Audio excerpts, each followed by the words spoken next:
मेरा नमस्कार। What happened?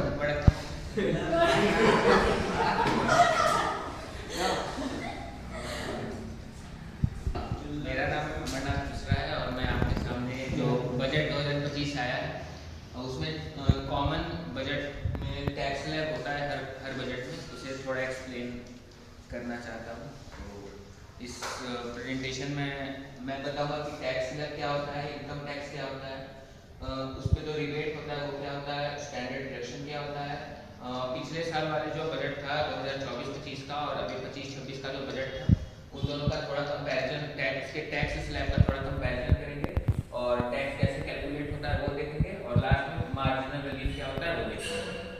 तो आप सभी जो ग्रुप पे भेजा है पीपीटी आपने ओपन कर लिया होगा, ठीक है। तो पहला स्लाइड में अगर आप देखेंगे तो एक मीम होगा बजट 2025, उसमें ऐसा है मिडिल क्लास गाइड ना थोड़ा वो इंजॉय कर रहे हैं। तो क्यों इंजॉय कर रहे हैं इस टैक्स स्लैब से हम लोग समझेंगे। तो सबसे पहले हम लोग देखते हैं कि टैक्स स्लैब होता क्या है। तो नेक्स्ट स्लाइड पर अगर हम लोग जाएंगे तो टैक्स स्लैब उसमें डेफिनेशन नॉर्मल सा लिखा हुआ है, आप लोग गूगल में कर सकते हैं, गूगल से ही छापा है मैंने। Tax slab refers to the specific income ranges. आप एक उसमें पिक्चर देख रहे होंगे जिसमें एक रेंज होगा 0 to 4 lakh, 4 to 8 lakh, 8 to 12 lakh something इस पे। तो जो 0 to 4 लाख है या 4 to 8 लाख है या 8 to 12 लाख है, तो इनमें जो डिफरेंस है 4 लाख का, ये जो रेंज है उसी को हम लोग टैक्स स्लैब कहते हैं कि इतने रेंज ऑफ इनकम पे हम लोगों को कितने परसेंट ऑफ टैक्स लगते हैं, वो हम लोग को डिफाइन होता है टैक्स स्लैब, उसी को हम लोग टैक्स स्लैब कहते हैं।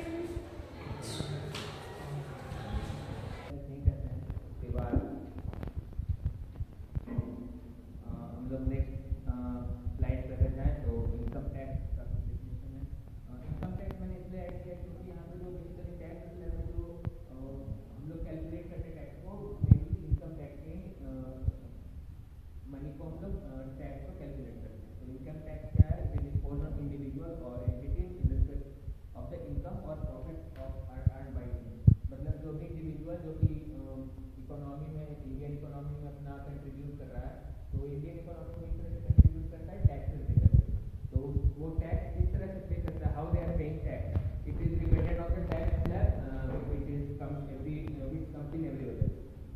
तो यही इनकम टैक्स है। उसके बाद नेक्स्ट स्लाइड में लोग करेंगे। तो पहले लोग कंपैरिजन दो टैक्स स्लैब का कंपैरिजन देखते हैं 2024-25 का और 2025। तो बेसिकली आप लोग स्लाइड में देख सकते हैं कंपैरिजन टैक्स स्लैब का। उसमें हम लोग देखेंगे जो यूनियन बजट है वो 2024-25 का, उसमें जो टैक्सेस है वो 7 लाख से स्टार्ट है, बट इस बार जो टैक्सेस है 12 लाख से स्टार्ट है। मतलब अगर किसी का इनकम 2024-25 में उस टाइम कह दीजिए 7 लाख प्लस होगा, 7 लाख या मोर देन 7 लाख, तब उन्हें टैक्स देना पड़ेगा।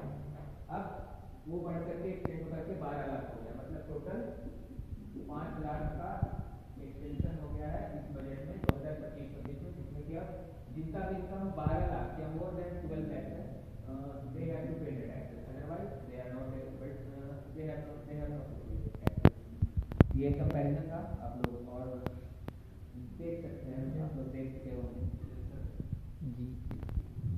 अब हम लोग इससे पहले की डिबेट या स्टैंडर्ड डिडक्शन पे है, पहले हम देखते हैं कि टैक्स को कैलकुलेट कैसे किया जाता है, जो कि मेन एलिमेंट है। उसके बाद ही हम लोग डिबेट या फिर स्टैंडर्ड डिडक्शन या मार्जिनल रिलीफ समझ सकते हैं। तो अगर आप लोग स्लाइड देखते होंगे तो मैं तो 2025 वाले टैक्स स्लैब को थोड़ा समझाऊंगा।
तो बहुत लोग कॉमनली लोग ये समझते हैं कि 15 लाख एनुअल इनकम है, तो अगर 2025 में जो बजट आया है उसमें जो टैक्स स्लैब है तो 15 लाख यहाँ लाइट कर रहा है, 12 से 16 लाख, तो उन्हें 15 लाख का 15% उन्हें टैक्स के रूप में देना पड़ेगा।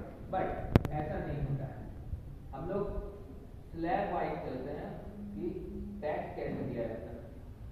सपोज इनका इनकम 15 लाख है, ठीक तो जो 15 लाख में शुरुआत के 4 लाख होगा, शुरुआत का जो 4 लाख होगा उस पे उन्हें जीरो इनकम मतलब जीरो टैक्स देना पड़ेगा, इनकम बोलते हैं सॉरी, जीरो टैक्स देना पड़ेगा। उसके आगे जो 4 से 8 लाख का जो होगा, 15 लाख अगर हम डिवाइड करें तो 0 से 4 लाख, फिर 4 से 8 लाख, फिर 8 से 12 लाख और फिर 12 से 15 लाख। तो यहाँ पे हम लोग देखेंगे 0 से 4 लाख में इनका डिफरेंस है 4 लाख का, यहाँ इन्हें नहीं मतलब 1% भी टैक्स नहीं देना है। फिर इसके बाद 4 से 8 लाख वाले स्लैब में जाएंगे तो 4 लाख का डिफरेंस है, तो यहाँ पे इन्हें 5% का टैक्स देना पड़ेगा। उसके बाद 8 से 12 लाख में जाएंगे तो भी 4 लाख का डिफरेंस, तो भी इन्हें यहाँ 10% का टैक्स देना पड़ेगा। और फिर यहाँ पे हम देख सकते हैं 12 से 16 लाख का स्लैब है, बट क्योंकि इनका इनकम 15 लाख है तो हम 12 से 15 पे ही रुकेंगे। तो यहाँ पे हम देखेंगे 3 लाख का यहाँ पर इनका इनकम है डिफरेंस, तो यहाँ इन्हें 15% ऑफ 3 लाख देना पड़ेगा। तो ये टोटल जितना भी आएगा अमाउंट उतना हमें टैक्स 15 लाख एनुअल इनकम में इन्हें पे करना पड़ेगा। इस तरह से कैलकुलेट होता है टैक्स स्लैब। जैसे हम एग्जाम्पल के तौर पे लेते हैं,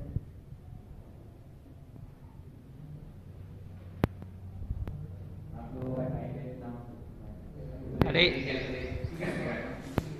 12 लाख है तो यहाँ पे हो जाएगा इनका 20,000, यहाँ हो जाएगा 60,000 और यहाँ पे हो जाएगा इनका 15% का समथिंग, तो 5,000। तो मान लीजिए अगर इनका इनकम 12 लाख था तो इन्हें 65,000 के समथिंग आप लोग कैलकुलेट कर दीजिएगा, इतना इन्हें पे करना पड़ेगा, ठीक है। बट अब यहाँ पे पहला सवाल ये आता है कि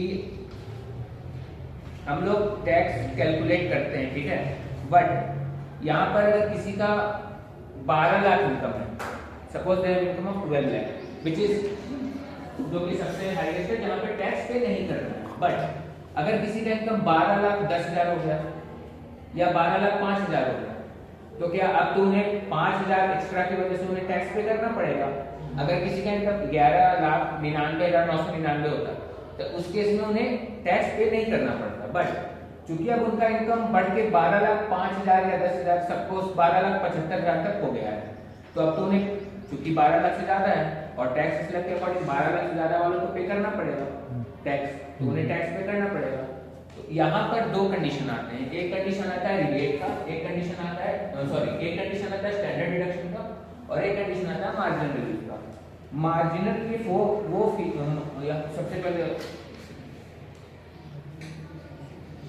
आप लोग अगर स्लाइड देखेंगे तो यहाँ पर जो स्टैंडर्ड मार्जिनल रिलीफ वाला है, रिबेट वाला है स्लाइड, अगर आप उस पर जाएंगे तो एक मीम होगा वहां पर भी कि 12 लाख वो पूछ रहा है कि सैलरी कितना लोगे, तो वो बोल रहा है लेस देन 12 लाख। वो इसलिए बोल रहा है क्योंकि उसे रिबेट का वो डेफिनेशन नहीं पता है, या फिर जो मेमोरेंडम है 2025 का बजट का उसे वो नहीं पता है।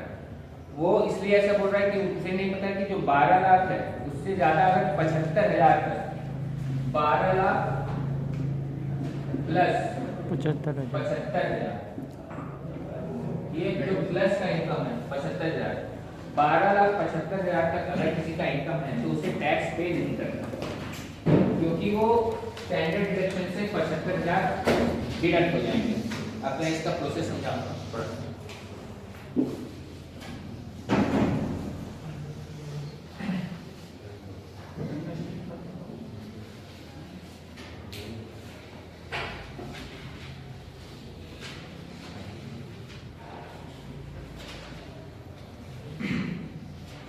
Standard deduction basically salary class के लिए होता है।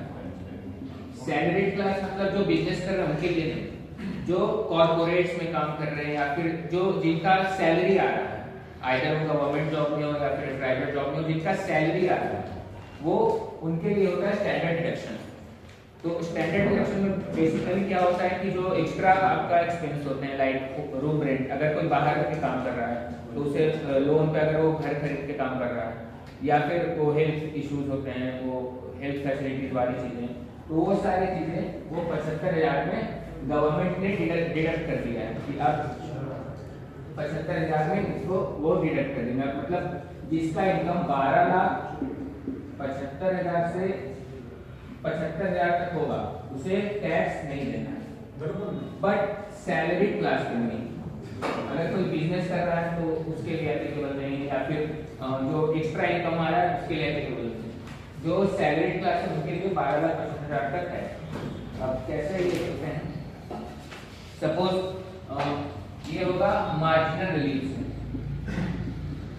जैसे कि हम लोग अभी बात कर रहे थे कि अगर किसी का इनकम 12 लाख प्लस समथिंग हो, बट 13 लाख नहीं, 12,75,000 से मिनिमम हो, तो क्या उसे टैक्स देना पड़ेगा? तो इसका जवाब है नहीं, उसे टैक्स नहीं देना पड़ेगा 12,75,000 तक। कैसे? मार्जिनल रिलीफ उसे मिल जाता है।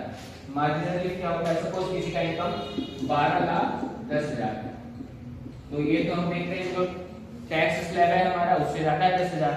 तो यहाँ पे गवर्नमेंट क्या करती है कि ये जो एक्स्ट्रा आपका स्लैब से 10,000 आ रहा है, लाइक 12,10,000 था, तो यहाँ पे 10,000 हम देखते हैं एक्स्ट्रा है, ठीक है।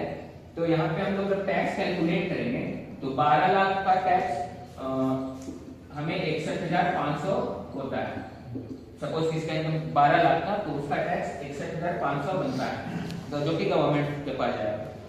बट उसके पास 10,000 और एक्स्ट्रा है, ठीक है। तो यहाँ पे गवर्नमेंट क्या करती है, जो एक्स्ट्रा है मतलब जो मार्जिन बन रहा है 10,000 का, वो उससे माइनस कर देती है, डिडक्ट कर देती है।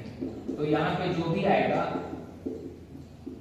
ये जो होगा ये डिडक्ट हो जाएगा, डिडक्ट फ्रॉम द टैक्सेस। मतलब ये जो 12,10,000 था उसमें से जो 61,500 टैक्स बन रहा था उसमें से ये मतलब ये गवर्नमेंट की तरफ से ये डिडक्ट हो गया, इतना पैसा उस पर्सन का माफ हो गया।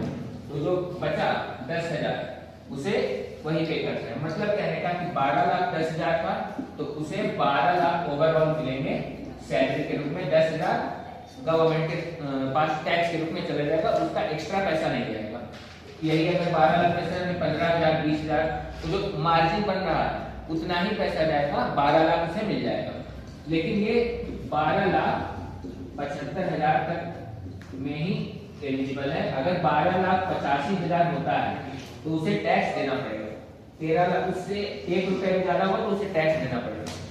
ये मेमोरेंडम जो आया 2025 में उसमें ऐसा मेंशन है, मैंने मेमोरेंडम भी उसमें डाल दिया है, तो आप लोग देख सकते हैं। ये जो सेक्शन 87A है उसमें वो लिखा हुआ है रेशनलाइज द फर्स्ट प्रोविजन, और उसमें 25,000 टू 60,000 मतलब 12 लाख से उसने 7 लाख से 12 लाख एक्सटेंड किया है, और 25,000 से 60,000 मतलब जो मार्जिनल रिलीफ था वो 25,000 से 60,000 तक बढ़ा दिया है। तो इस हिसाब से 12,75,000 तक में कोई टैक्स नहीं देना है। लेकिन ये सैलरीड क्लास वालों के लिए। तो हम लोगों ने ये देख लिया। अब एक और चीज, मार्जिनल रिलीफ हम लोगों ने समझ लिया, और यही कर तो यही थी टैक्स स्लैब की कहानी। अगर किसी को कोई प्रॉब्लम कुछ समझे, बाकी कंक्लूजन वही है, आप देख सकते हैं, वर्ष 2024 और वर्ष 2025।